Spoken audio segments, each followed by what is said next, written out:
It's Hollywood or history, unravel what they portray. Let's investigate, teaching truth, one frame at a time.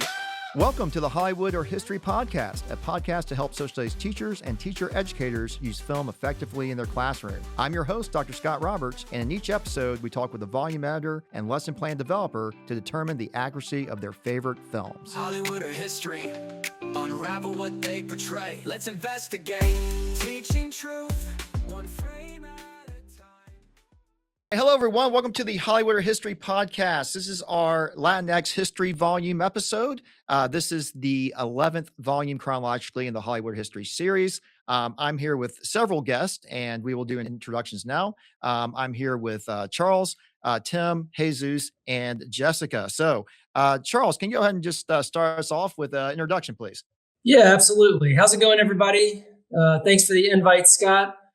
Charles Elfer.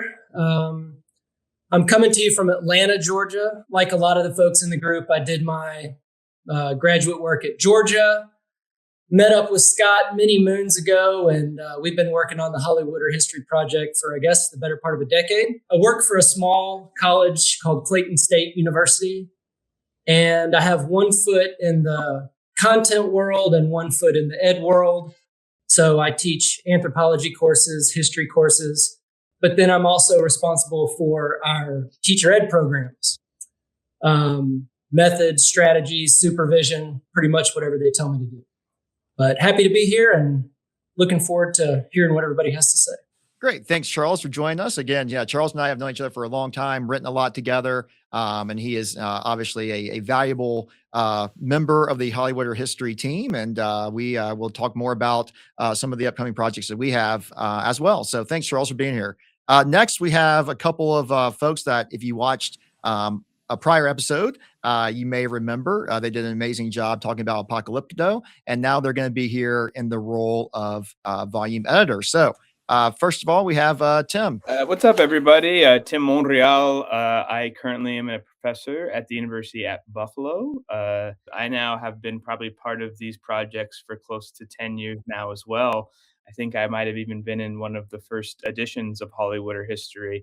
So, this series and the various books have been a really important part of my own academic growth. I was still developing and using them when I was a social studies teacher, primarily in South Carolina.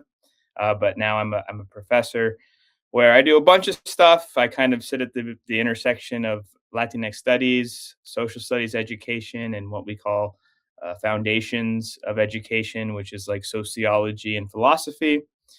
This was such a great experience for me to work with a really near and dear friend, Compa Jesus, and looking forward to hearing, no joke, one of my absolute favorite lessons get talked about from our book today. Thanks, Tim. It's great having you on. Next, we have Jesus. Jesus, would you please introduce yourself, please? Yeah, hi, I'm Jesus Tirado. I'm also a graduate of the University of Georgia, which seems to be going around.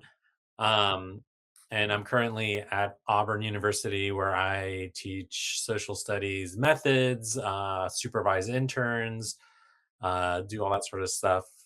Prior to that, I was a teacher in Connecticut, where I grew up, which was a super fun, cool place to teach. I do a lot of different research, once again, trying to see how social studies intersects with pedagogy and curriculum and ways in which those lessons help us, understand the world around us in better and more substantive ways.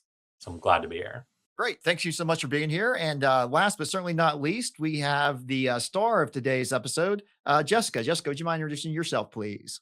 Yeah, thanks for having me here today. My name is Jessica Ferreras-Stone. I am not a graduate of Georgia. I graduated from University of Tennessee, Knoxville, and I teach at Western Washington University, which is kind of near Seattle. And I focus on social studies methods courses and multicultural education. One part of a program that I work at the university that I'm really proud of is called Maestros para el Pueblo. It's a program that we have at Western Washington University to increase our bilingual and Latinx teachers in a specific region, really close to where the university is and where there is a large population of Latinx students. I'm also the current president of Social Science Education Consortium. Excellent. It's great having you, Jessica. And you're also one of the co-authors of a middle level social studies methods textbook that we released as well. So again, I think we'll put that on the slideshow for this episode. But if you're interested in some good ideas for teaching grades 4 through 8 social studies, we definitely recommend that book that we spent so much time working on together. So it's great having you, Jessica, and then we're looking forward to talking with you about our lesson in this particular volume. This is our 12th episode, actually, and again, we really want to make sure that the listeners and the viewers who we hope are primarily classroom teachers, educators, or pre-service teachers really understand the step-by-step process of Hollywood or history. What we do, for those who are new to the pod, is we talk with the volume editors first to kind of get a sense of their book, why they wrote it, et cetera, et cetera. And then we'll move on to going through the step-by-step process of Hollywood or history, where Jessica and myself, because we co-authored the lesson, we'll talk a little bit about the different steps and how it relates to our lesson plan. So to get going, Tim and Jesus, would you mind talking a little bit more about your particular volume, the Latinx edition? So when Tim and I first started talking about this book, and as we were writing our lesson for Apocalypto, because we really enjoyed that process and working together, so we wanted to do a whole book of Latinx histories to help bring those stories into the classroom for teachers who might not know as much as they want, might want to know more, and might want some really good starting points. So we started to sit down and kind of chart out what did we want from this book. And for me, I think one of the most substantive parts of that conversation were that Tim and I were immediately on the same wavelength of wanting to present the multiplicities of Latinx histories. Tim and I are both Mexican. Not only that, our families actually come from the same state, which is kind of unusual. It's because they're very small population-wise, geographically pretty large, but small population-wise state. So we shared a lot in common. So it was kind of funny that we both sat down and were both like, well, we don't want this just to be about just about Mexico. And we were both kind of like to each other, like, yeah, that's kind of why we're doing this. I forget who said what, because Tim and I conversations kind of blend into like one singular voice from time to time. So we wanted to chart out a lot of different things. We wanted to include ancient histories, historical histories, modern day struggles. We wanted to cover a span of geographies. So the one thing we wanted to do was get a lot of great people together, and try to get as many different stories together as we could, even if that meant that we were not maybe writing about the stories or media that spoke to us growing up, but that have spoken to us as adults, as we've tried to expose and introduce our students to different Latinx histories, and even introduce our children to these histories. You can see even in the first selected media is a chapter on Maya and the Three, which is this fun kind of short animated series about a um, princess in ancient, they never say where it is, but it kind of has the style and aesthetic of ancient Mesoamerican civilizations trying to like save the world, and interacts with different deities and peoples and groups. And that was a series that my daughters and I watched together and talked, and it was like a starting point for us to talk about what ancient Mexico and ancient Mesoamerica and ancient Latin America were like. So we wanted to provide those moments for a lot of people. What am I missing, Tim? Yeah, I mean, I think I'll just tell a couple really brief stories about why this book, I guess, both came together but continued to be something that Jesus and I really worked to finish and became important to both kind of our personal and scholarly journeys. I think first for me was I grew up in California where, we do have a pretty decent representation of particularly, ethnic studies, particularly Chicana histories. But that wasn't super present growing up. However, in college, it most definitely was. However, as I started to teach in other places across the country, I really realized that not only did folks have very inaccurate understandings of Latinx or Latin A folks from California and from Mexico, there were very inaccurate understandings of Latinx and Latinx communities that I had because I was from Mexico and California. And moving around the country, to Jesus's points, seeing that multiplicity, seeing the fact that our communities are not monolithic, it really kind of made me wish that I would have had tools that I could have had those conversations and I could have learned those things. And part of this project was really thinking about that. The other one is a story that Jesus and I tell quite a bit. We were probably about halfway through the book in terms of, soliciting lessons and having it come together, and we presented a little bit of it at NCSS. And NCSS, of course, the National Council for Social Studies. And uh, we go to show up in our room, and it had been triple booked. One of the very few sessions that dealt with any type of Latinx history or social studies, quite literally, was overlooked and had no space. And this was even though there was, I don't even know, 40 or 50 folks trying to listen to what we were trying to say. We had to go into a hallway. We had to then try and find another room. And it was like that, not only that kind of moment, which of course, I don't think was intentional, but it was really that moment that said, hey, there's an appetite for this type of conversation, but there still is very much very few places to kind of have it. And so, those two things I think were really important in making sure we finish this thing because we were putting it together through COVID times, through our early careers, through transitions in our families, etc. Yeah, thank you very much for that description of what kind of set the stage for the book and that kind of thing. Would you talk a little bit more about some of the films that you examined or that were examined in the book for the audience? Yeah, I'll go and I'll start real quickly. And we're really proud of the collection of both films and media that we were able to put together. The book itself is divided into sections, which are both geographic but also kind of thematic as well. And I think we have some of those put up for you to follow along. And we do have a number of kind of free materials and lessons that go along with it. All that is to say, some of besides you'll hear about Vivo today, and I love the framing of it. We also have films such as a personal favorite of mine, Vampires versus the Bronx, which is just a wonderful movie about gentrification and Puerto Rican communities in New York. We have Romero, which of course talks through or shows the El Salvadorian priest. We also have some shorter films as well that Jesus had turned me on to. One is called Bear Story. Another one is a series of shorts from that feature Mexican indigenous languages and communities. We also have the baseball film Sugar, which focuses Dominican Republic and also those stories about minor league baseball. And then we have more, I guess you could say, popular films like Encanto, In the Heights. And then I'll stop by saying one of which Jesus and I love so very much is a film called Salt of the Earth, which still shares the distinction of being one of the only censored movies in the United States. Those are just a few of the films that are featured. Excellent, thank you.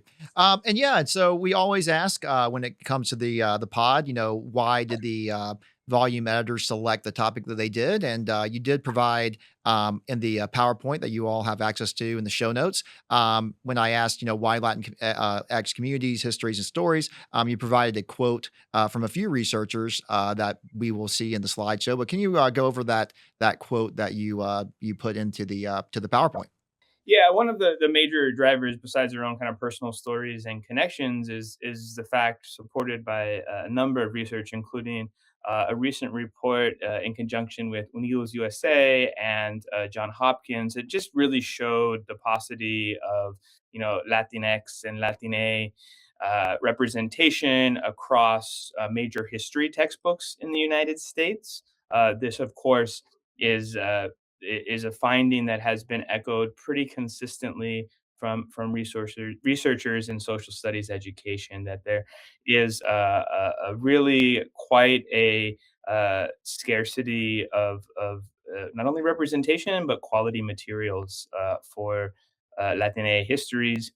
But not only that, and Jesus can kind of follow up with this, but is really not only the kind of numerical invisibility of Latinx communities, but I would also say one of the things we thought a lot about, and this is work that I've done quite a bit, is just thinking about the bounds of representation or the bounds of inclusion. So it's not just that Latinx communities are excluded, but oftentimes when they are included, it tends to, reify or reproduce a lot of common tropes, misunderstandings that have really damaged our communities. So it's kind of that inclusion with a caveat, which we're trying to challenge, but also just a very clear lack of appropriate resources as well.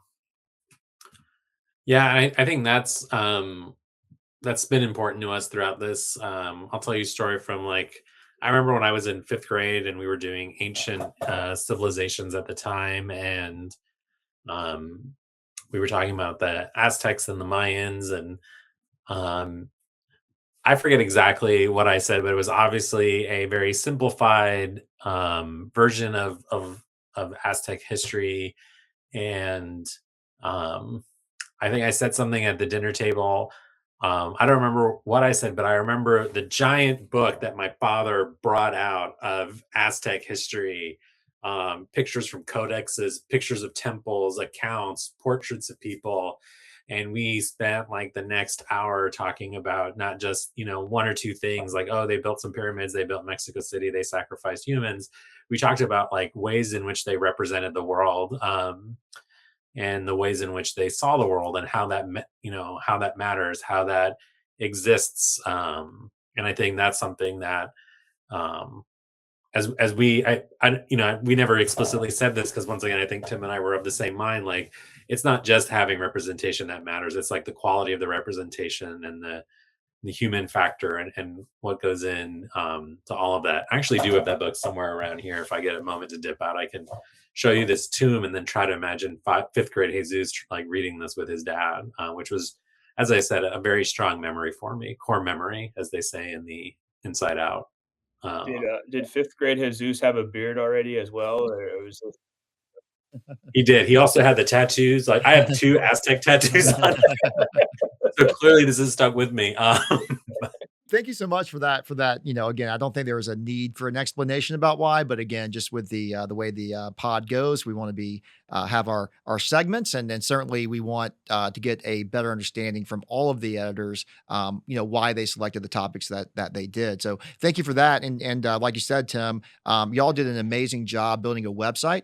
That was kind of a companion to the book. And again, if you are interested, they do have the link to the website so you can dive deeper in their volume as well. And also, I'll speak for myself and Charles. As the series editors, we are always looking for books about different groups, different cultures, different ideas, different topics, everything like that. So if there is something that as a listener and you would like to submit a proposal for a volume in the book, obviously like this month, for example, is Women's History Month. We could definitely have a Hollywood history, volume looking at women in film and how these historic figures are portrayed. So just one of the many ideas. So if you are interested, definitely please let us know. Well, thanks so much for that. And you also, again, talked a little bit about the films, and you said that the book was broken up into sections. Would you mind talking to the listeners and the viewers more about how you broke up the actual volume? Yeah, we started with once again thinking about like larger themes of Latinx and Latin American history. We tried to divide it into time. So we have a chapter on ancient histories. We have a bunch of chapters on geographical definition, on geographical areas, because once again, we wanted to make sure to not just have one area centered over another. And we also had some chapters that kind of layered like themes together. So language was an important one for us. Modern challenges was another one. And there was a third chapter that I'm forgetting at this moment. But we really try to make sure that it was, once again, trying to look at Latin America and Latinx populations and histories and their histories in as many complex ways as possible, not shying away from anything or from something that might be too complicated or too recent, and trying to find ways to try and encapsulate that. Which Tim mentioned this before, but that's kind of what led us to certain films like Bear Story, because we wanted to talk about sort of the modern histories of oppressive governments in a lot of these countries. And Bear Story was a short film, or is a short film, of a Chilean kind of dealing with the post-Pinochet world. And it's, if you haven't seen it, it's this 10-minute film. It's beautiful. It's very sad. So it's not something to take upon lightly, even though it's only 10 minutes, but it, sitting and thinking about it was a real pleasure, to think about how we can use that to help students realize kind of the many things that are occurring across this region that is, that we think is so fantastic and needs to be talked about more in more substantive ways. Thank you for that. And just a reminder, I know you said this before, but your volume does have lesson plans for both the elementary and the secondary level. Is that correct? That is correct. So we have elementary, we have secondary, a couple middle, I think, as well. We try to include we included extensions with everything. So if your kids and your classroom students are really enjoying it, you want to push them more, there's stuff in there as well. We've also tried to include a lot of ELL supports as well. If you wanted to show it to people, show it to your students who need those supports as well. So we try to make it as teacher friendly as possible, in the hopes that you use it with your students. A lot of the chapters do have, if the lessons are not explicitly, tailored to multiple groups, they often have, if you were to do this with, a middle school group, or if you were to do this with an elementary group, there are often kind of signposts that would allow for you to, put your own spin on the lesson, which I know, Charles is always asking and thinking teachers to do anyways. And then we also were very intentional about making sure that when we had the clips that either folks selected and or we selected in terms of our own lessons, that we made sure to kind of say, hey, this lesson, although the content may be appropriate for this grade level, you definitely may want to look at the clips to make sure that they are age appropriate for your specific content, or your specific, context, I should say. So those are things that I think that is definitely an add for this volume. Excellent. Thank you so much. So so I think we're about ready to move on to talking about Jessica's lesson plan. Before we move on, Charles, do you have any questions for the guest, putting on your new co-hosting hat, before we move on to Jessica's lesson? I don't have too much to add, but I do think, you guys have a complete volume here. I think it's a great contribution to the series. I think that, I appreciate the attempt to cover a lot of ground geographically and to capture that diversity in the best way that you could. And this, you don't have to answer this now necessarily, but you have to make a lot of selections, films that you definitely wanted to include. Is there anything that, you got in there what you wanted, but is there anything that, I wish we could put in there now that's happened since, or was just kind of curious as you were talking, because I know you had to make choices as you did this. No, that's a great question, and it's part of the reason that we have the website, is because we kind of want it to be a place where, like, we can maybe at some point in time, but we also right, would love for any folks that are interested to reach out to us, but like for folks to create and propose their own lessons that, like, hey, this new film came out, what are people teaching? Obviously there are some ones like Coco, which we would have loved to put in there, but just it probably didn't fit with what we were trying to do. Of course, one of my favorite films of all time is Selena. Would have loved to put it in there and would love for folks to have it in there. Flaming Hot, I think, would have been a wonderful film for a variety of reasons. We do talk a little bit about it, I think, in the introduction. Um, and also, we have a section on Latinx futures, which I think is really dope. And the Blue Beetle is a super fun way, I think, that we could have included that. So, long story short, yes, there's tons that I would have loved to put in there, and hopefully, we will continue to build them out or have brilliant colleagues do that on our behalf. Yeah, you can always have a second volume if you'd like. So keep. Yeah, Jesus will be Jesus can be first, or Jessica. Either one of you can be the first author on that. There you Yes. go. Keep that in mind. Or, and I'll tell the audience as well, because we have our particular topics for the different books, but if you read the book, get inspired by the book, want to do a Hollywood history lesson plan, let us know. We can definitely, it may not be in the book series, but there's certainly, national publications like articles. There's regional publications like the Great Lake Social Studies Journal, which I'll shamelessly plug. We definitely have practitioner focused journals out there. And if you do come up with something that would, meet this, this topic and you'd like to, publish it, we can certainly help you with that as well, because there's a great need to get this information out to teachers in the classroom. And again, I do most of my work is based on practitioner focused journals like Social Studies and Young Learner, things like that.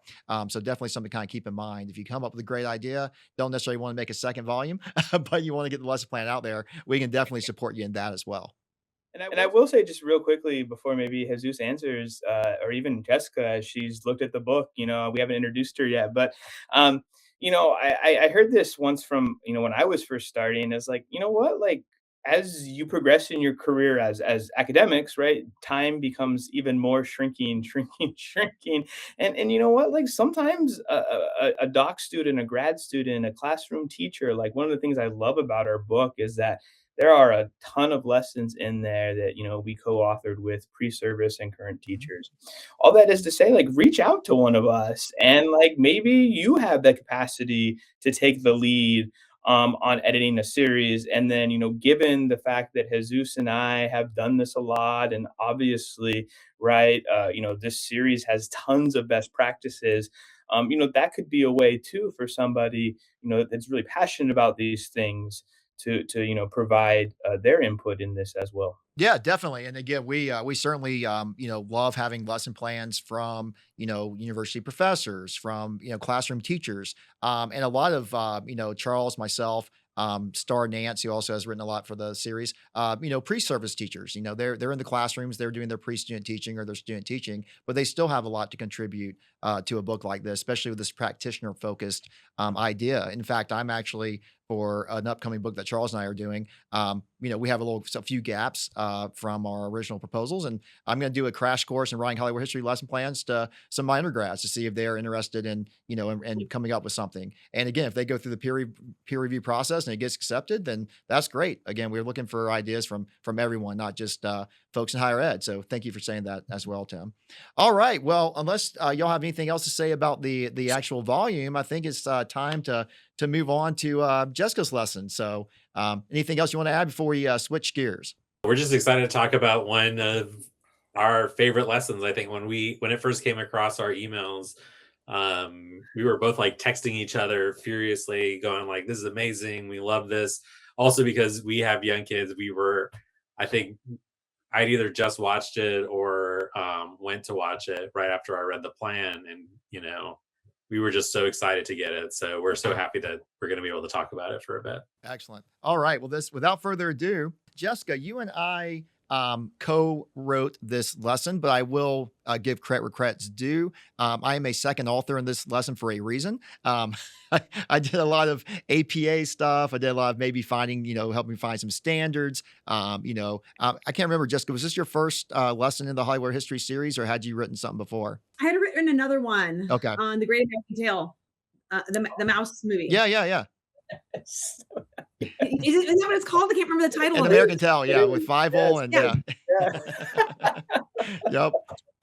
Yeah, so but remember we had a long conversation I'll never forget because I think it was during COVID, and that was when I couldn't go to the gym. I was had to Yeah, walk around the park. That was my exercise yeah, for hours and hours and hours. And we had this nice long conversation that make my walk that much better. Talking about the ideas that you had yeah. for this lesson plan. And again, it was great that came to fruition. And like I said, you obviously did the bulk of the work on this. You had a passion for the film, and which we'll talk about in a second. So I'm looking forward to kind of diving in. So we'll start off with the first question. Why Vivo? Why did you choose that film to make a lesson plan on? That's a great place to start because I have a one word answer. I'm gonna have to explain it, but I do have a one word answer, and it's just Cuba. In one word, this film focused on Cuba. And as a Cuban American myself, I was born in the United States, and both my parents were born in Cuba. It's not something that's talked about very often. Like we literally are 90 miles from Cuba. When you're in southern Florida, they are very close neighbors, and yet I think it's one of those Latinx cultures that's talked about so infrequently. I know my experience in school did not hardly ever include Cuba. Maybe the Bay of Pigs, maybe. And I distinctly have this memory in fifth grade, actually, where I was raised to be very proud of our Cuban heritage. And I had a shirt that said 100% Cuban, and a classmate said, "You can't be 100% anything. And why would you even want to? If you could be 100% something, why would you want to be 100% Cuban?" And I looked at them and I said, "You can be 100% something. You can be 100% stupid, and that's what you are." Somehow I got in trouble for that because then he went and told the teacher, and the teacher said, "You can't call him stupid." And I'm like, "But can you deal with what he just told me?" And I think a lot of teachers are afraid to even nowadays. I mean, that was a long time ago, but even now, anything that's race related or culture related, they're afraid to talk about those topics, right? And I think the more that we engage in these dialogues, the more comfortable everyone becomes. And so in one word, why did I choose this film? Is because it takes place in Cuba. Let me tell you a little bit more about the film, not just that it takes place in Cuba. I was so eager when I heard this film was coming out because it was Cuba. And unfortunately, only like 15 minutes of the film happened in Cuba. The other part, the bulk of the film actually happens in Miami, which I was a little bit disappointed about.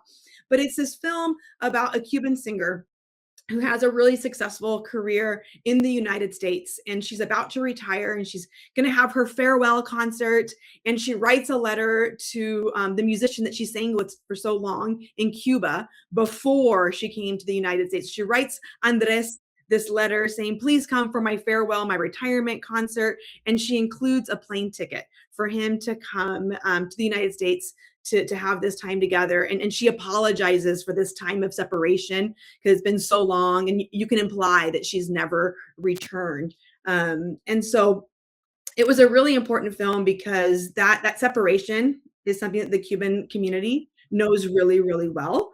Even though it's only 90 miles away from Florida, most Americans will tell you, but you can't travel there. And the truth is, it's very hard to travel there as an American. You are able to, and I have had the privilege of actually going 3 times to Cuba. And so the film provided this really nice opportunity to bring students in to a place that is very infrequently talked about and has such a rich culture. I'll even tell you that when you're in Havana, you can pick up US radio stations. That's how close in proximity we are, and yet we never talk about the island, right? So, in a nutshell, why not only that it was Cuba, but also I want to name that the artist that plays the voice of Marta Sandoval, which is the main character in the film, is actually Cuban. It's Gloria Estefan, and as a child growing up, Gloria Estefan was on all the time. I'm talking the 4th of July. We were playing Gloria Estefan, right? She's got this song, de mi tierra bella, mi tierra. So I grew up hearing her.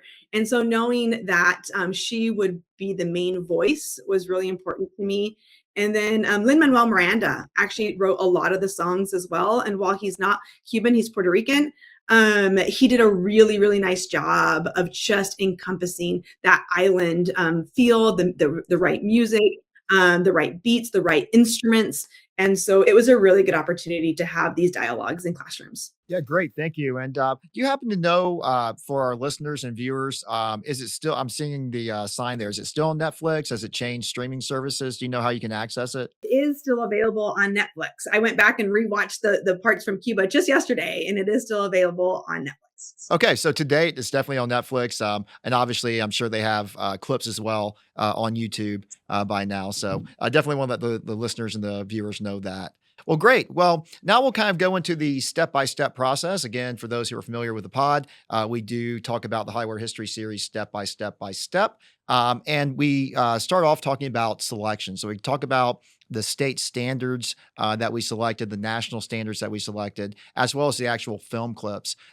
So since I kind of helped out with coming up with the standards in the lesson, I'll go ahead and jump on board with that discussion. So normally, I think, and Charles, you can attest, when we write a lesson for the series, I really try to think in my mind, I would like a red state representation, a blue state representation, and then maybe a purple state. Well, I'm live and work in Michigan, so Michigan is shown quite a bit. Charles lives and works in Georgia, so we throw in Georgia quite a bit, and then I have to find that other state to represent, California or New York or something like that. However, for this lesson, when Jessica and I are working together, I wanted to look at the standards geographically. So, as you were saying, Jessica, what states are close to Cuba? Obviously, Florida was a great candidate. And then I also threw in Alabama and Georgia again, just with proximity, to Cuba. Again, it's up to you as a teacher when you're writing your own lessons. You can certainly, pick your home state. I do recommend that you do that because you're, that much more knowledgeable. But there is a rhyme and reason to the different standards that we select. Most of the books, with the exception of a few, we do try to include at least 3 states, just showing you as the author that, or the teacher that may be using this lesson, that is, applicable to wherever you are. And there's definitely standards that support that. Well, the other thing we do is we try to bring in our national standards as well. So obviously the NCSS C3 framework talks about the inquiry arc. And and we basically, these are inquiry based lessons, so we certainly refer back to the C3. So all of our lessons in the books have the C3. And based on the date, we used to really bring in the Common Core, wanting to have that connection to English language arts. As we all know, and I've said this probably a bazillion times, so if you do have a Hollywood History podcast drinking game, take a shot. That the Common Core is not as prevalent as it used to be, but certainly your English language arts standards in the states that adopted the Common Core, they're definitely still there. So even though we don't really say or use Common Core as much, if you want to connect this to English language arts and you are from one of those 21 states or something like that that adopted the Common Core back in the day, you can definitely see elements of the Common Core in your standards. So that's why we brought in the Common Core for this particular volume. And again, as you read future volumes, there may not be that same push for the Common Core, but you'll definitely see state standards and, like I said, the C3 framework. So just wanted to kind of bring that out there when it came to the standards that we selected. So moving on to the next step, and that next step is definitely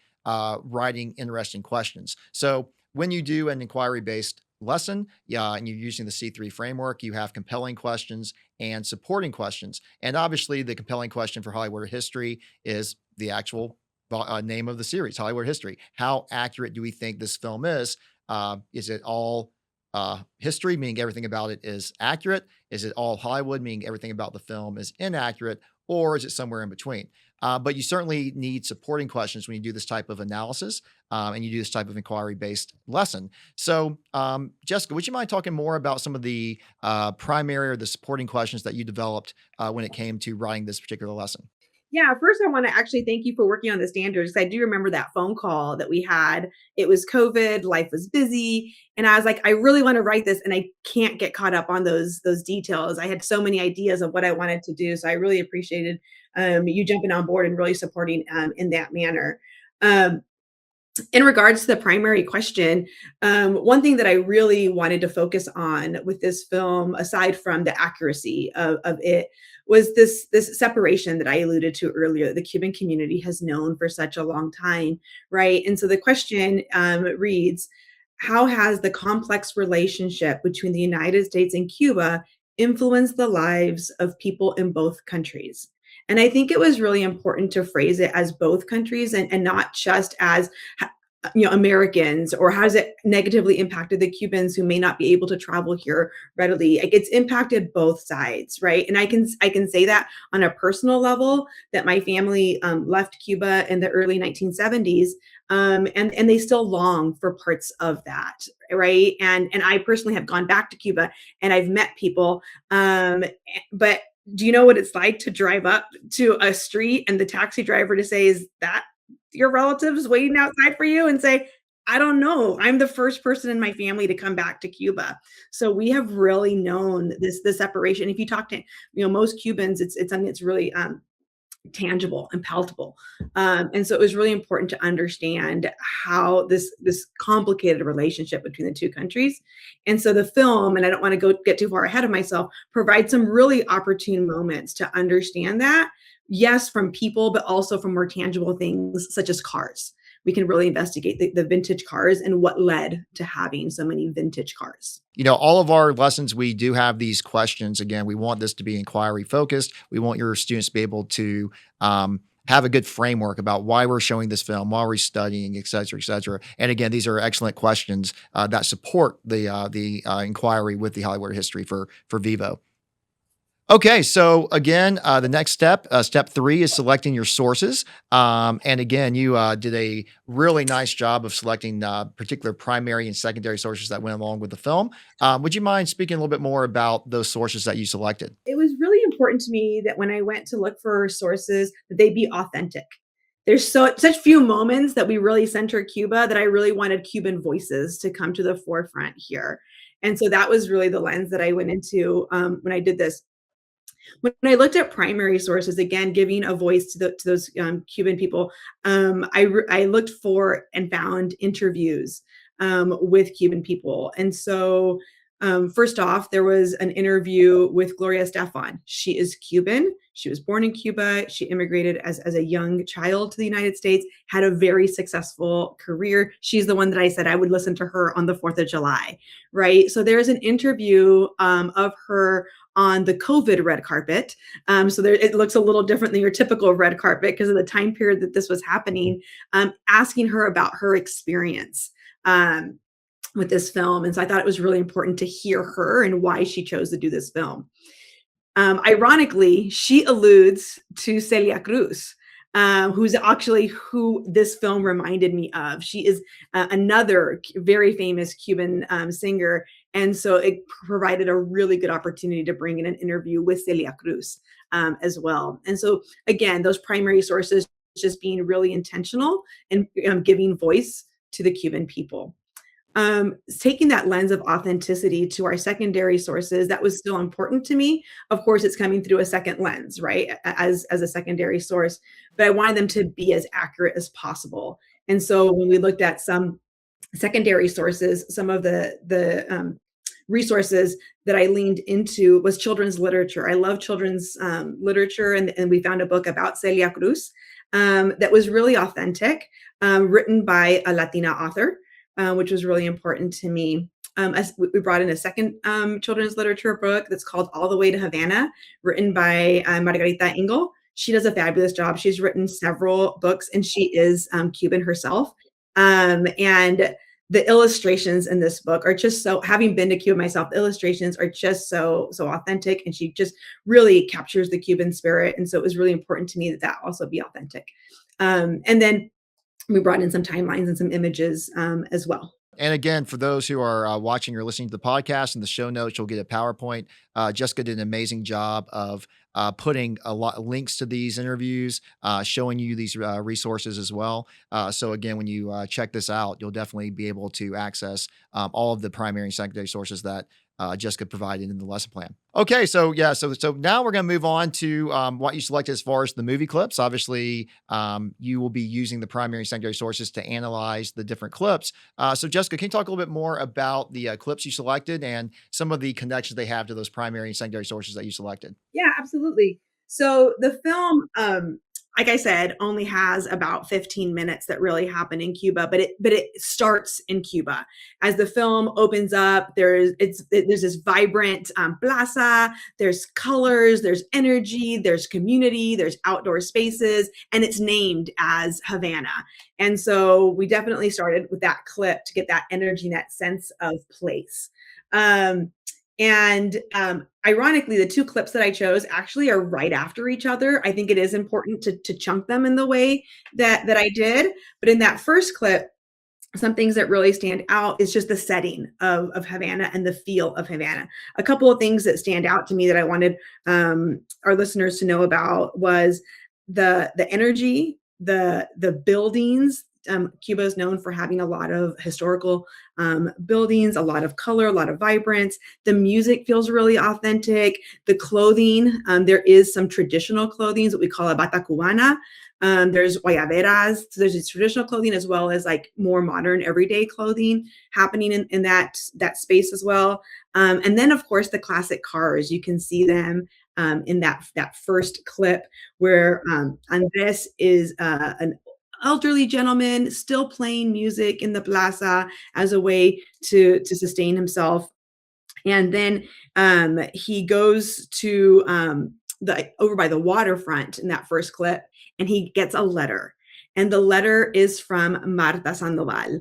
And she's inviting him to this farewell concert in Miami. And that first clip ends with a lot of joy and anticipation of, are you going to go? And in very Latino fashion, like the whole community hears him talking about the letter and they all have advice. They're like, yeah, you got to go see Marta. This is your opportunity. And then he looks closer and he sees that there's a plane ticket for him to go to have this opportunity. I end the first clip there. And then I invite the teachers to use the second clip that picks right there, where Andres goes to his apartment and he starts reminiscing about his time with Marta. It was the love of his life. They were singing and being very successful in Cuba. They go behind stage after a really successful concert, and he decides he's just working up the courage to tell her how much he has loved her and that she's the love of his life. And as he gets the courage to say this, someone walks in and invites Marta to have a career in the United States. They present her with this opportunity.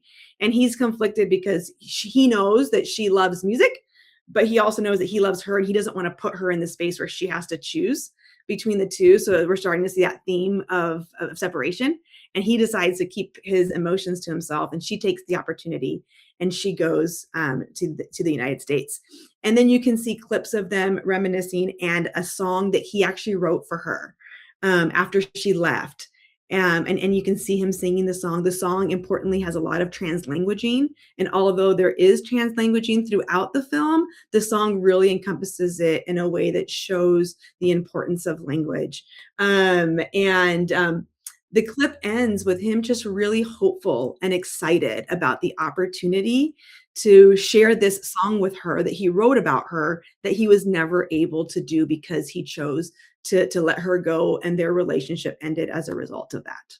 Step 3, we talked about selecting your sources, and you did a great job, Jessica, of providing primary and secondary sources that went along with the film clip.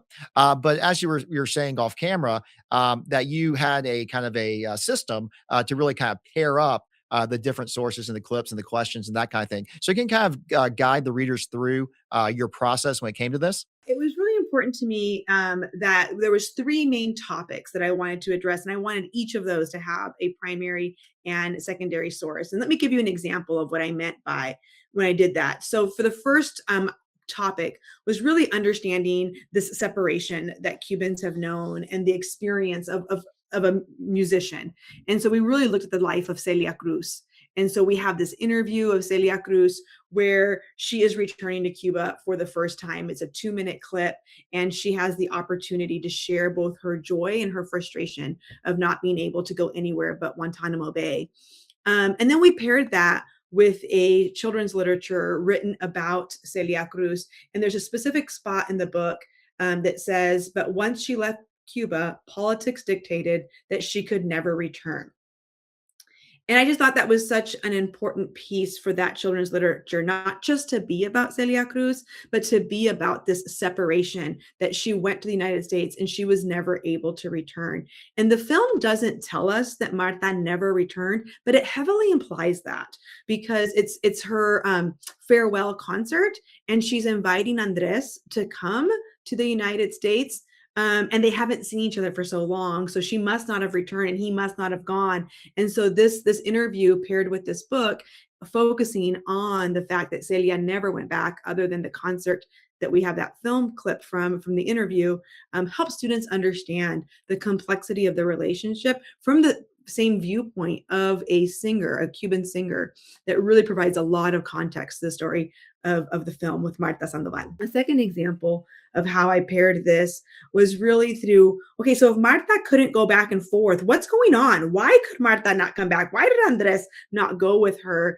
And for that, I really leaned into the vintage cars that Cuba is so commonly known for, right? And so this primary source that I recommend was the Smithsonian magazine, where there are recent pictures of these vintage cars, and really asking students, when do you think this picture was taken? What do you notice about these pictures that are taken in Cuba?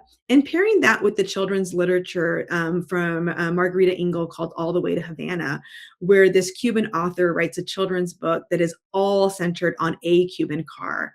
And it's very uplifting in all the ways that they have to fix the car, and the ingenuity and the persistence that they show as Cuban people in order to keep these cars running. And that book actually has a really strong author's note at the end that explains why Cuba is known to have so many vintage cars.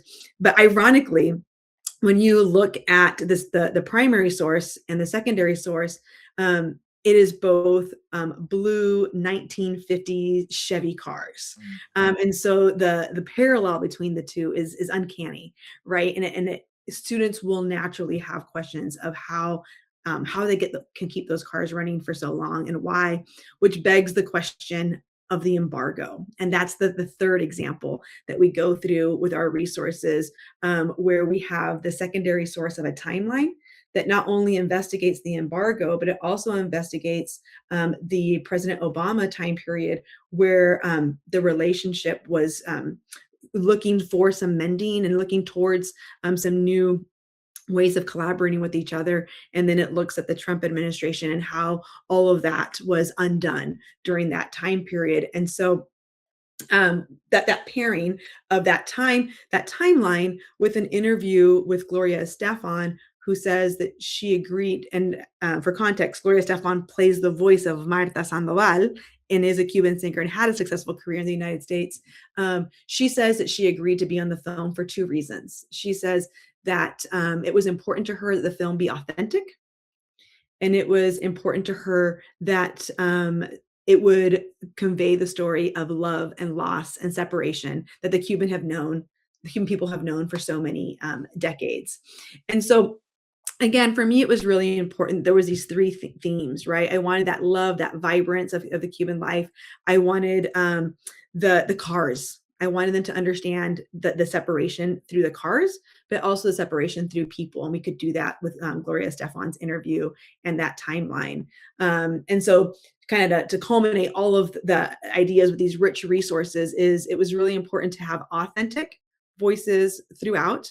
It was really important to have themes of what I wanted students to investigate and to learn about and to have inquiry about, and to pair each theme. I had three themes, how to pair that with both a primary source and a secondary source. And that's wonderful. And then, like we said, you did a great job of developing a PowerPoint that kind of visually illustrates these themes and the sources you want to use. So definitely, when you look at the PowerPoint, please take a look at that. It'll be helpful for those that want to teach this lesson. So thank you so much for the explanation. That was great.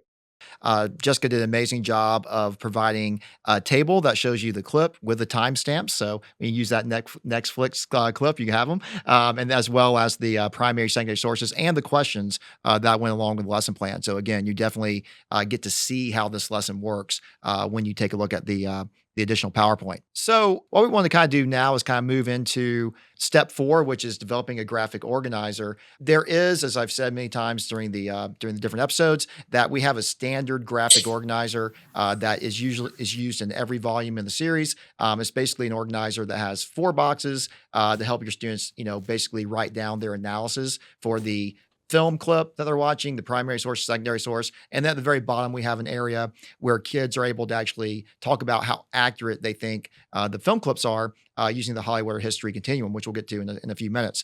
Jessica, I can't recall when we did this lesson, did we use the standard graphic organizer, or did you make any changes to that to assist with different learners? Yeah, we did a few changes to it. It does the same essence of what it is, but what we did in this lesson is that we asked students, and I recommend using like a 3x5 index card. And after doing a lot of analysis throughout the lesson, at the end, the concluding activity that we want students to engage in is to make 2 claims that demonstrate where the makers of Vivo did a really nice job. So make the claim and provide the evidence that supports that. And then also to make some claims of where they could have done a better job. And we encourage everyone to, instead of doing it in a traditional graphic organizer, to go put their 3x5 cards on the board, which was divided in half of areas where there was accurate representation with evidence, and there was some suggestions for improvement with evidence of why that would be an improvement, an explanation of how that would be an improvement. And then to conclude, we encourage, and the reason we put it on a board, we encourage students to really evaluate the full list and to use each other's ideas, because the culminating activity was actually a transfer task where we asked students to write a letter to a teacher on their campus, either encouraging or discouraging the use of animated films to learn about different cultures and places. And they had to provide evidence, and it didn't have to be the evidence that or the 3x5 card that they put on the board, but more of, we've had this full discussion, we've all learned this now. Which piece of that did you want to include? Not just telling the teacher, yes, you should, or no, you shouldn't, but here are the reasons why, or here are the cautions that we would recommend as you're making these decisions. That was an important decision for me, because I wanted them to transfer the lessons that they had learned here, not just to whether or not they recommended Vivo, but whether or not they recommended this type of instruction in the future, and what they could provide as evidence as to why. It was also important to me that they not send these letters to the filmmakers, not because I think it's a bad idea, but because I wanted it to feel more tangible and I wanted it to be within their school community. Great. Thank you. And then finally, so after you come up with the standards, after you find your primary and secondary sources, after you develop a graphic organizer, you actually get to show the film. And that's the fun part of it. So I was wondering if you had any more you wanted to add about those specific clips that you would show your students. Any advice for teachers showing the clips? Any potential warnings, especially since this is an elementary focused lesson? Anything you just want to add about when you actually show these clips that you selected? I think they're really fun clips. And I am going to make a guess here that most children may not have seen Vivo. For example, I also contributed a chapter on Encanto. And so that would be a very different approach, because the kids are very excited, and we know that it had a lot of success. This is not a Disney film. It came out during COVID. And so they may be seeing it for the first time, and it's very fun, lots of good music, a lot of energy. And so I have no cautions other than just to watch those clips of it, because the rest of it really doesn't take place in Cuba. It centers the Cuban experience of separation, but just those 11 minutes are really important. Perfect. Yeah. Thank you so much. So then we kind of move on to step 6. Now, what we generally recommend when it comes to doing a Hollywood history activity is you show the film clips first. That gets the kids buy-in. It gets them excited.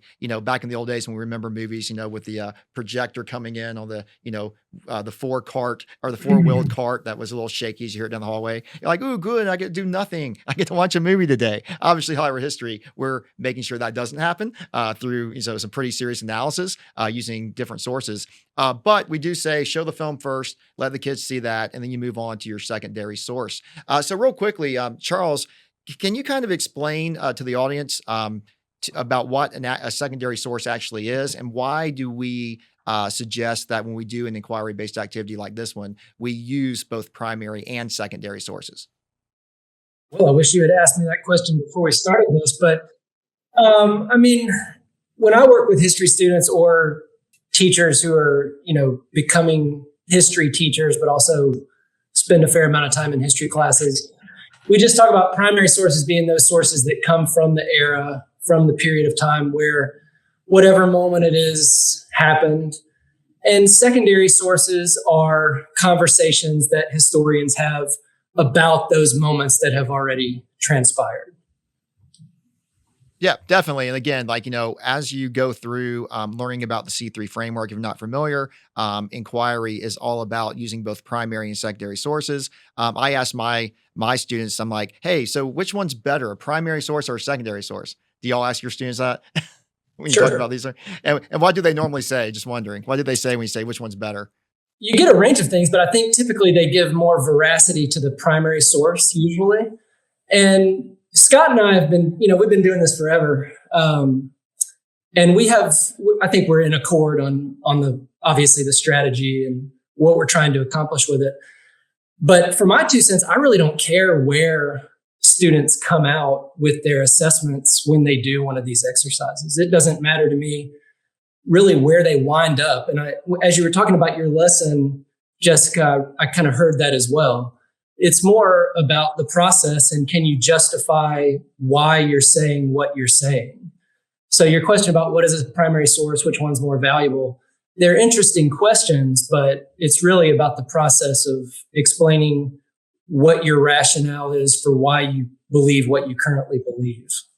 Yeah. And by the way, I'd let my students know there's really no right or wrong answer to that question. Their primary sources have their strengths and weaknesses. Secondary sources certainly have their strengths and weaknesses. But when you do analyze any historical topic or anything like that, you want to use a variety of sources. Like you said, Charles, it can be, it can be primary, secondary sources. It can be film clips. It can be documentaries. It can be, graphs and charts, anything to help them understand that topic and to make a, informed, well-educated decision about that question. But yeah, so I wanted to kind of just, give our listeners and viewers kind of a refresher about primary and secondary sources, since I have such, huge brains on the call and it's just not my brain anymore. So I want to share the wealth with our viewers. But going back to the secondary sources, Jessica, can you spend a little bit more time? I know you had everything highlighted in your PowerPoint, talking about those secondary sources that you selected and why you found those to be important.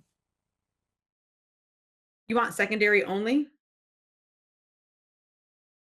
Okay, I'm just making sure. Okay. Yeah, so with the secondary sources, it was really important to me that they complement the primary sources and that they have the voice of the Cuban people. And so the secondary sources, I have 3 of them in this lesson. 2 of them are children's literature. I really appreciate children's literature because it can tell a story in a short amount of time. And it's something that I'm really interested in. And again, those authors were Latinas, and one of which was Cuban herself. The other secondary source that I lean into in this lesson is a timeline. While there's a lot of stories and there's interviews that we bring in here, there's a lot of historical context that I would even dare say a lot of adults need when it comes to understanding the complex relationship that we have between the United States and Cuba. And so there's a timeline that I looked at that with my knowledge felt very accurate. It was also really expansive. And so there's no way that I thought students were ready to take in that after hearing nothing about Cuba. Now here's everything about it. And so that there's obviously ways that we remedy that as teachers. And so I highlighted 4 specific moments in that timeline and attached questions to each of those moments so they could investigate those moments on that timeline. Excellent. Thank you.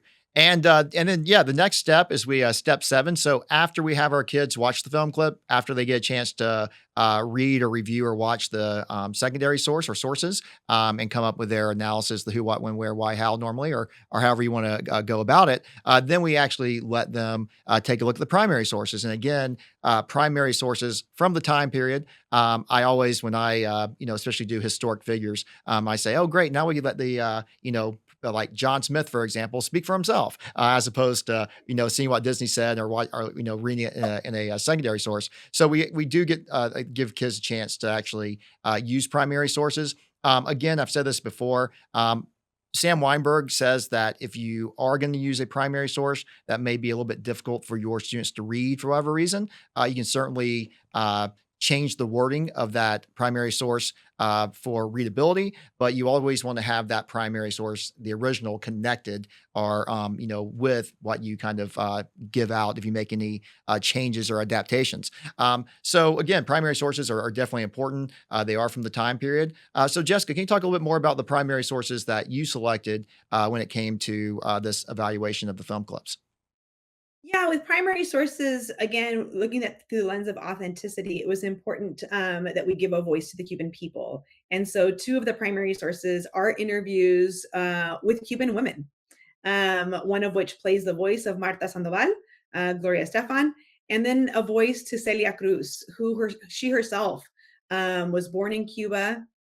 She left Cuba, had a very successful career in the United States.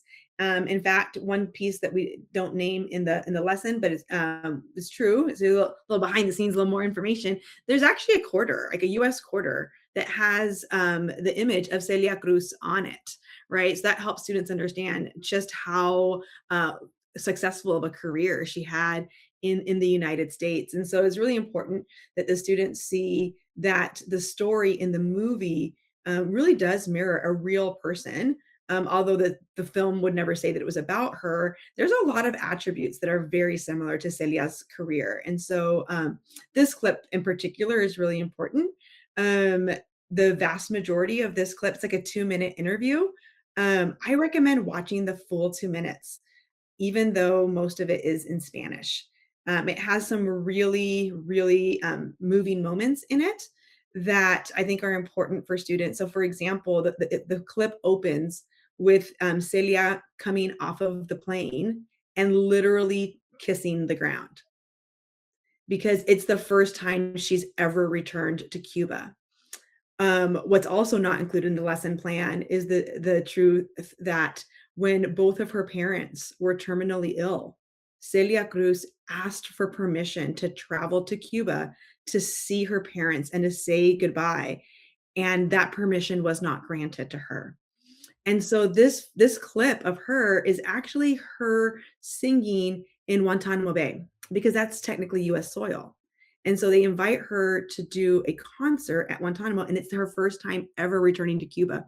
And so you don't need language to understand when she walks off that plane and she kisses the ground because she's just so happy to be back in her homeland. And the reason that I found this clip was that I remembered as a child how important she was and her music was and how often it was played in our homes. I remembered when she passed away that I watched a news clip and somehow this stuck with me, which is why it's important that the things we do with children, like it sticks with them. But I remember watching that news clip and I remember the newscaster saying that she had asked to be buried with some soil that she had taken that time that she went to Guantanamo Bay.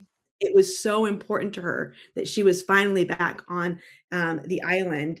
And so in this clip, you can see her crouching down. It doesn't say that, but I know that that's the soil that she asked to be placed in her coffin so that she would have a piece of her homeland. So I think it's really important that even though it's in Spanish, there's these moments that are really important.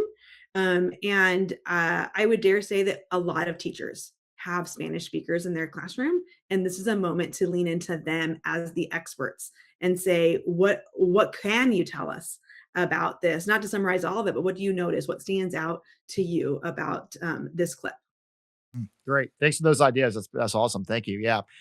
So now we move on to step 8, which is the Hollywood history. So again, what we do is once students have a chance to watch film clips, do analysis with the primary and secondary sources, they come up with a conclusion about how accurate they think the film shows the topic at hand using primary and secondary sources to support their claims. There's obviously, like Charles said, no right or wrong answer when they do come up with this.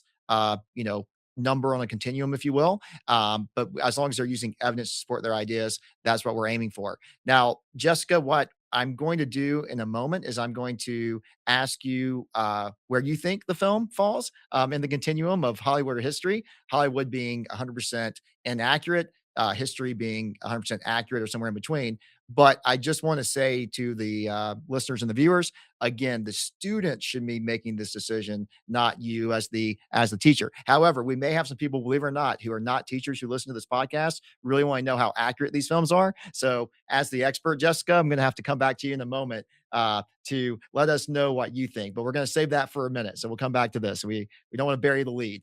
So for all of our non-teacher listeners, so just keep that in mind. All right, Sure. and then finally, we move on to again, just talking about the conclusion piece where we at the end you want to do something, we it's fine having them write a quick essay or a few paragraphs about how accurate they think the film is. That's one way to go about it. I know Charles and I have often said in our work to use either like a line of contention where you draw a line on the board and you have kids with their document come up and discuss where they think the movie falls. We've used the four corner approach, et cetera, for where students stand in the corner, 25% history, 50% history, 75% history, et cetera. So there's a variety of ways to do it. And one of the great things about the series and all the different volumes is the lesson plan developers have done a really good job of taking this idea of how do we conclude this lesson and running with it. So Jessica, can you talk a little bit more before we get into the actual Hollywood history piece? How did you want to conclude this lesson when it came to letting students share or take action, as they say in Dimension 4 of the C3 framework?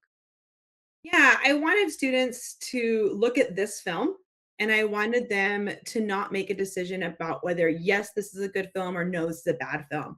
I think that students and adults alike, they want a right and wrong answer and they don't want something in between. And I think that as teachers, part of our job is guiding them to understand what about it was right and what could be improved. And so I wanted them to engage in this space that I know is uncomfortable for them and it requires some assistance. And so I actually asked them to find things that are right about it. And everybody has to find two things that are right about it.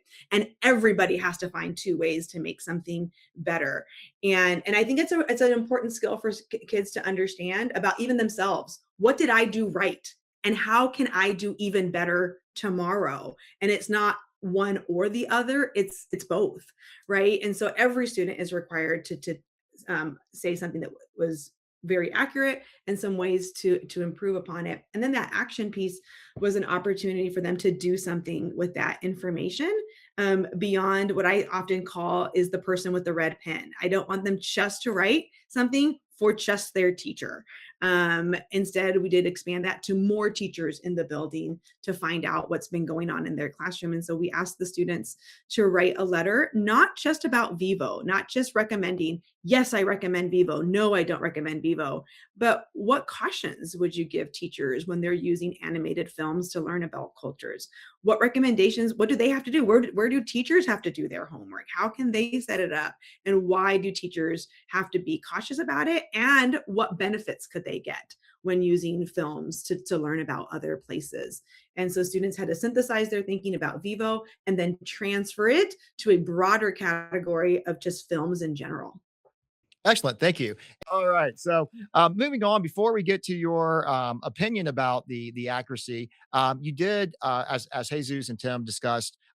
Every lesson plan in the series, we have scaffolds and extensions where we really want teachers to think about, differentiation and working with, different students when it comes to these lesson plans. And you did a nice job of providing on the PowerPoint some scaffolds and extensions that you had for the lesson plan. Would you mind going over some of those real quickly? Yeah, I love that opportunity.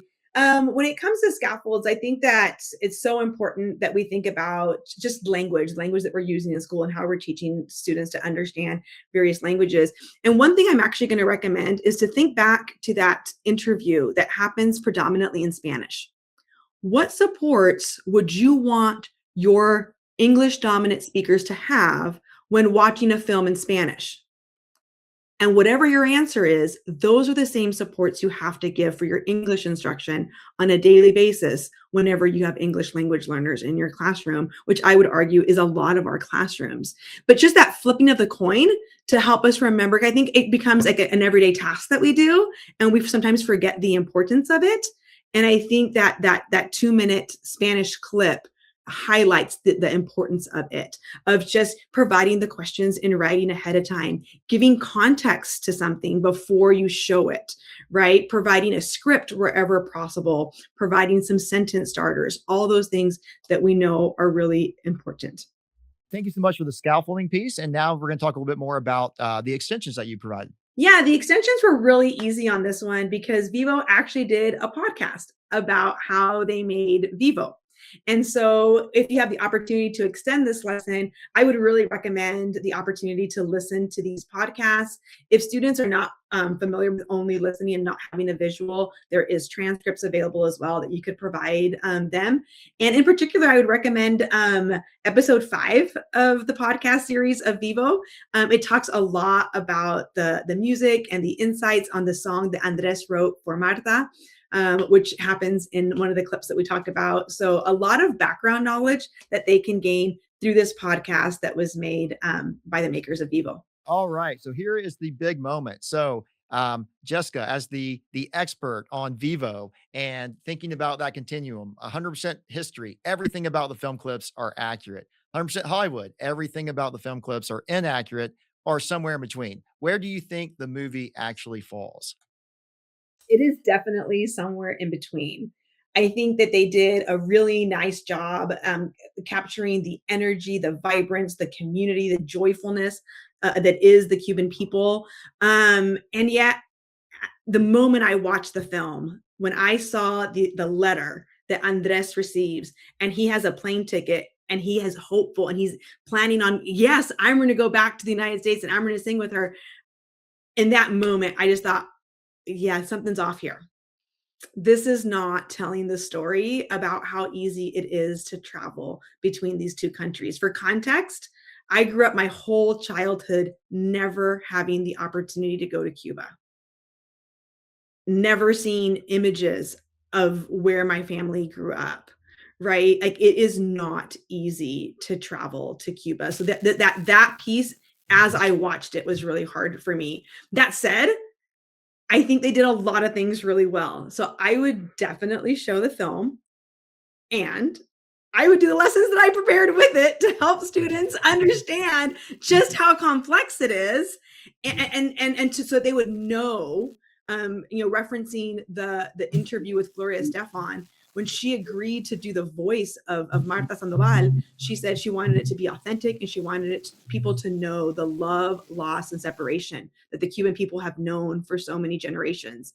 And so, yes, show the film. Yes, it's accurate, and lean into that plane ticket. You could never just get that ticket and get on that plane the next day. It's not like other places. Excellent. Thank you so much.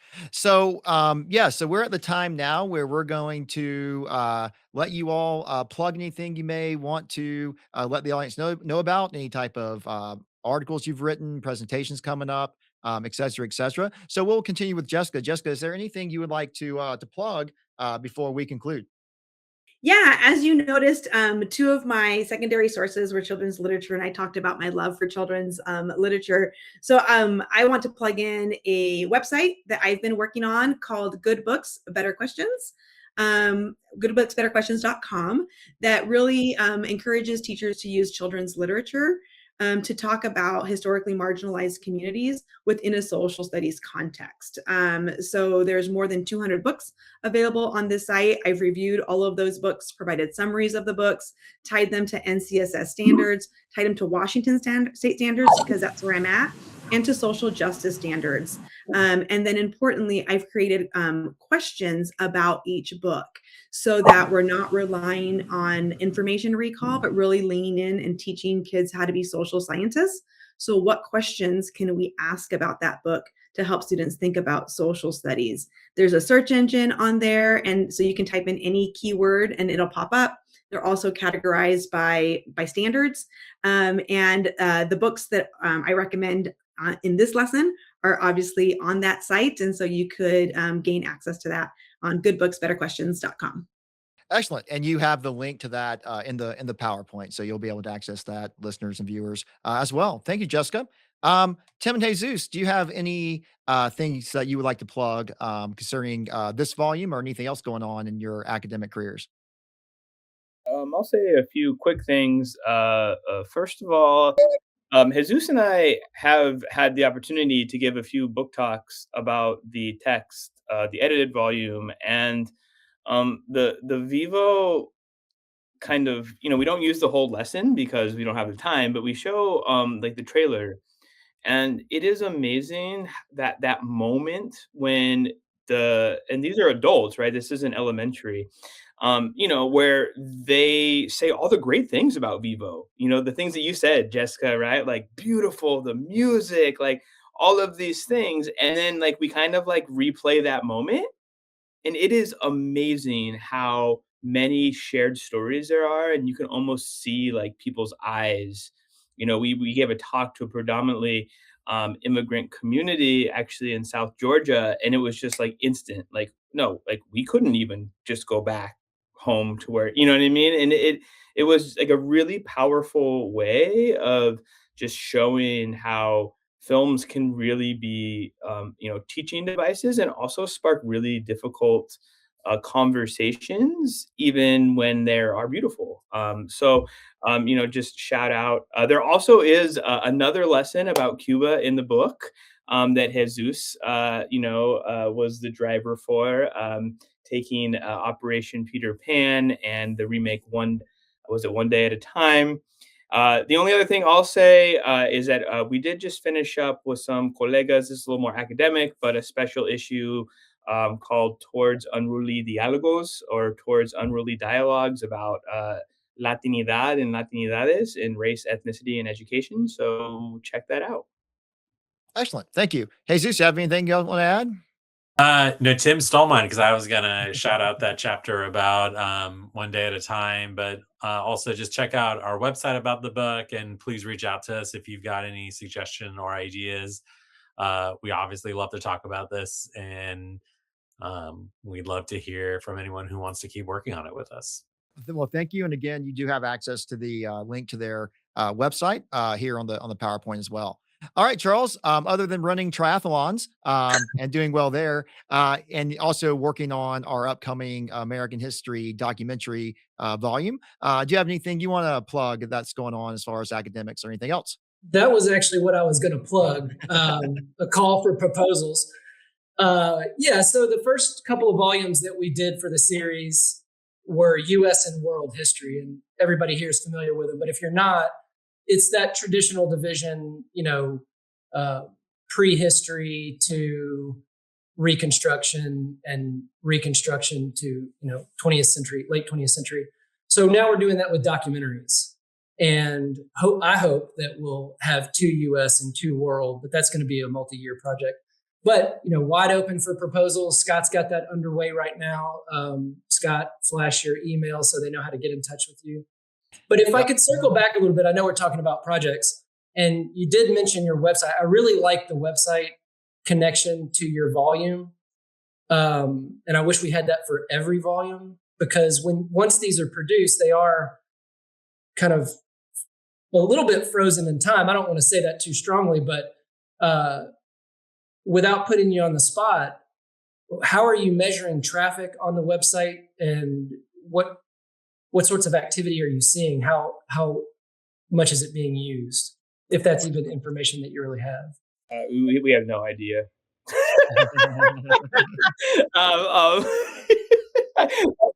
I wanted to think of something really funny to say. Well, technically, no, I'm just kidding. Yeah, no, I mean, is that, we're not sure about the numbers, and that's probably something that we should check. However, it's very great when we are talking to teachers, when we're doing professional developments, when we're, at conferences, et cetera, where we can just say, hey, check out this link. And if you kind of like what you see, take some of the lessons, but then also, right, like check out the book. So, I think that the book itself has actually done very well, at least for kind of the genre. And I would say that a good part of that is probably because there are accessible ways to finding out about and or seeing its practicality. Excellent. Well, thank you so much, everyone, for joining us. We really enjoyed talking to you about this amazing volume in the series, and certainly Jessica, yours and a little bit of mine's lesson plan as well. And we really appreciate you being here. And again, best of luck over the next couple of semesters. And I look forward to seeing you all at the next conference, wherever that may be. It was great talking about your amazing volume in the series, Tim and Jesus. Awesome. Thank you so much, y'all. Sounds good. And Jessica was great talking about the lesson plan that we worked on, and it being COVID seems like a million years ago, but it was a wonderful lesson. I enjoyed working with you on that. Thank you. Thank you for the opportunity.